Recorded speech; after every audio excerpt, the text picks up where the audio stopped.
নমস্কাৰ বন্ধুসকল স্বাগতম জনাইছো জবছ ফৰ আসামৰ এটা গুৰুত্বপূৰ্ণ ভিডিঅলৈ বন্ধুসকল আমি আজি এই ভিডিঅত আলোচনা কৰিম ADR ৰ মডেল কুৱেশ্যন পেপাৰ 2024 ৰ মোষ্ট এক্সপেক্টেড কুৱেশ্যন কেইটামান আপোনালোকৰ ওচৰত যুগুত কৰা হৈছে বন্ধুসকল যদি আপোনালোকে চাই ভাল পালে লাইক কৰি দিব শেয়াৰ কৰি দিব লগতে চেনেলটো সাবস্ক্ৰাইব কৰি দিব বন্ধুসকল ইয়াৰ প্ৰথম প্ৰশ্ন হৈছে কোন চনত গুৱাহাটী বিশ্ববিদ্যালয় প্ৰতিষ্ঠা কৰা হৈছিল ইয়াৰে আপোনালোকৰ উত্তৰ দিয়া আছে 1950 চন 1948 চন 1958 চন এন্ড লাষ্ট আপোনালোকৰ 1952 চন ইয়াৰে বন্ধুসকল আপোনালোকৰ শুদ্ধ উত্তৰ হৈছে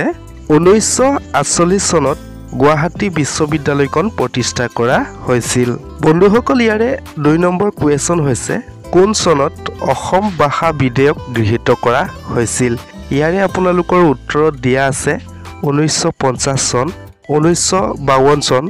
1960 চন 1962 চন বন্ধুসকল ইয়াৰ যদি শুদ্ধ উত্তৰ যদি চাবলৈ যায় আপোনালোকৰ ইয়াত শুদ্ধ উত্তৰ হৈছে 1960 চনত অসম ভাষা বিধেয়ক গৃহীত কৰা হৈছিল ইয়াৰে বন্ধুসকল যদি আপোনালোকে 3 নম্বৰ কুৱেশ্যনখন যদি চাব বিচাৰে কোন চনত অসম ৰাজধানী শিলঙৰ পৰা দিছপুৰলৈ স্থানান্তৰ কৰা হৈছিল ইয়াৰে প্ৰথম আপোনালোকৰ উত্তৰ দিয়া আছে 1973 চন 1963 চন 1975 চন 1965 চন ইয়াৰে বন্ধুসকল শুদ্ধ উত্তৰ হৈছে 1973 চনত অসম ৰাজধানী শিলং দিছপুৰলৈ স্থানান্তৰ কৰা হৈছিল বন্ধুসকল ইয়াৰ নেক্সট কুৱেশ্যন হৈছে অসম আন্দোলন কোন চনত আৰম্ভ কৰা হৈছিল ইয়াৰে বন্ধুসকল উত্তৰ দিয়া আছে 1969 চন 1956 চন 1959 চন 1990 চন ইয়াৰ বন্ধুসকল সঠিক উত্তৰ যদি চাবলৈ যায় ইয়াৰে শুদ্ধ উত্তৰ হৈছে 1959 চনত অসম আন্দোলন আৰম্ভ কৰা হৈছিল বন্ধুসকল ইয়াৰ নেক্সট কুৱেশ্যন হৈছে ৰামায়ণ প্ৰথম অসমীয়ালৈ কোনে অনুবাদ কৰিছিল ইয়াৰে বন্ধুসকল উত্তৰ দিয়া আছে মাধৱদেৱ বুদ্ধদেৱ শংকৰদেৱ আৰু মাধৱ কন্দলী ইয়াৰে আপোনালোকৰ যদি শুদ্ধ উত্তৰ চাবলৈ যায় শুদ্ধ উত্তৰ হৈছে মাধৱ কন্দলীয়ে ৰামায়ণখন প্ৰথম অসমীয়ালৈ অনুবাদ কৰিছিল ইয়াৰে নেক্সট কুৱেশ্যন হৈছে অন্তিমজন স্বতন্ত্ৰ আহোম ৰজা কোন আছিল ইয়াৰে আপোনালোকৰ উত্তৰ দিয়া আছে পুৰন্দৰ সিংহ প্ৰমত্ত সিংহ ৰাজেশ্বৰ সিংহ এণ্ড গদাধৰ সিংহ ইয়াৰে বন্ধুসকল আপোনালোকৰ শুদ্ধ উত্তৰ হৈছে পুৰন্দৰ সিংহ আছিল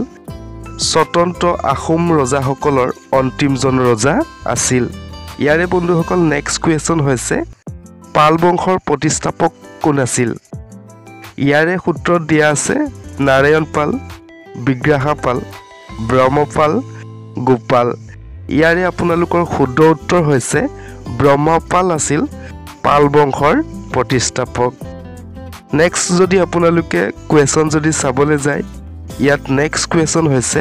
ভাৰতৰ স্বাধীনতা সংগ্ৰামৰ কোনটো আন্দোলনত কনকলতা বৰুৱা শ্বহীদ হৈছিল ইয়াৰে বন্ধুসকল উত্তৰ দিয়া আছে ভাৰত ত্যাগ আন্দোলন অসহযোগ আন্দোলন সিপাহী বিদ্ৰোহ এণ্ড মুছলিম লীগ ইয়াৰে বন্ধুসকল শুদ্ধ উত্তৰ হৈছে ভাৰত ত্যাগ আন্দোলনত কনকলতা বৰুৱা শ্বহীদ হৈছিল ইয়াৰে বন্ধুসকল আপোনালোকৰ নেক্সট কুৱেশ্যন হৈছে অসমীয়া ভাষা প্ৰথম আলোচনী অৰুণোদয় কোন ঠাইৰ পৰা প্ৰকাশিত হৈছিল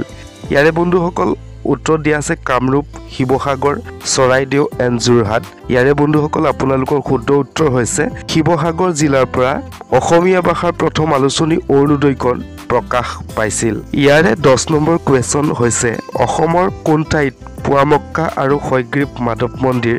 অৱস্থিত ইয়াৰে আপোনালোকৰ উত্তৰত আছে কামৰূপ মঙ্গলদৈ তেজপুৰ হাজো ইয়াৰে বন্ধুসকল যদি শুদ্ধ উত্তৰ যদি চাবলৈ যায় আপোনালোকৰ শুদ্ধ উত্তৰ হৈছে হাজোত অসমৰ